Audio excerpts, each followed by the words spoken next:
Violet Flora Rose Woods, my grandmother, came to New Zealand as a war bride after the Great War. My grandfather, Klaus Nissen, was a rifleman with the New Zealand Expeditionary Forces, and he met her at the Troop Hospital in Walton-on-Thames. He already had a wife and 5 children, but she didn't know that. They ended up in Tamarunui, a refreshment stop on the main trunk line between Auckland and Wellington. I used to listen to the sound of freight trains in the night when I stayed with them. The sound made me feel scared and alone.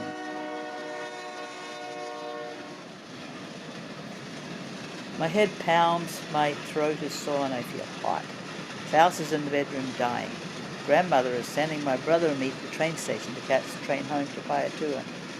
She wipes flour from her hands and removes her wrap-around apron. We are standing by the coal range in the kitchen on one of the rag rugs she makes from old clothes. I don't feel good, Grandma. She touches my forehead with the back of her hand. You're fine. Your mother will take care of you when you get home. She reaches into her pocket and pulls out a bag of lollies. They are toffee with chocolate in the middle, and forever make me feel sick whenever I have them again. These will make you feel better. She opens the door and shoos away the chooks so we can make a run for the gate. I clutch the lollies and my suitcase and run after my brother, who is 10 but still scared of the chooks.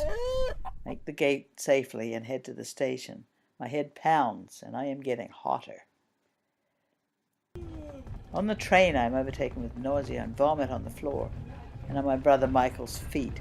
The conductor comes and cleans up the mess, including Michael's shoes. Michael moves to the other end of the carriage. To make my mouth feel better, I eat some lollies, and the carriage reeks of bleach. In Woodville, we have to change to a bus, which will take us the last few miles to home. Michael heads to the back and points at a seat near the front of the bus. Sit there. I don't want you near me, you smell. Give me those lollies. They were for both of us.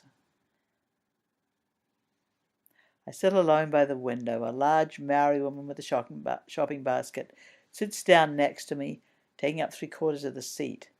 Her arm is warm and soft, and after a bit my head sinks onto her comfortable breast. She does not move away. I sleep. Home. Dad's there to meet us with Linda, my younger sister. Wendy spewed all over the train, says Michael. Dad shakes his head at me. Well, you have a new baby sister. We call her Deborah.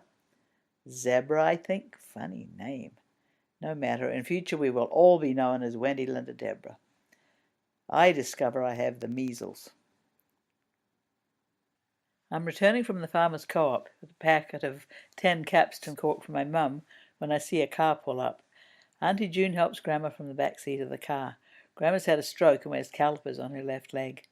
Her mouth droops as she smiles at me. I avoid her eyes. I know my mum isn't happy that she has to take care of her mother. She has 4 children, while June has only 2, and lives free with Grandma in her house in Tamarunui. I remember the chickens and the measles and the sound of the trains at night. I watch as Grandma knits a hot water bottle cover. One needle is locked under her dead left arm, and she works away with her good hand. My mother says I am like her, but I don't want to hear it. You both go at things like a bull at a gate, she says, and you look like her too. You take after my side of the family. I'm more interested in my father's side of the family. They are brave and adventurous Scots. My grandma dies a year or 2 after that. I never did ask her about her hard life, the family she never saw again, and the mother she never knew. I leave New Zealand to see the world, landing eventually in Canada. I travel to Vancouver to bring my daughter home to Ontario in the Canadian. From our berths, we see the sun rising over Mount Robson, the grain silos of the endless prairies, and the lakes and spruce forests of northern Ontario. I become a Canadian. And then finally I begin the journey to search for my grandmother and her family, starting with her missing mother.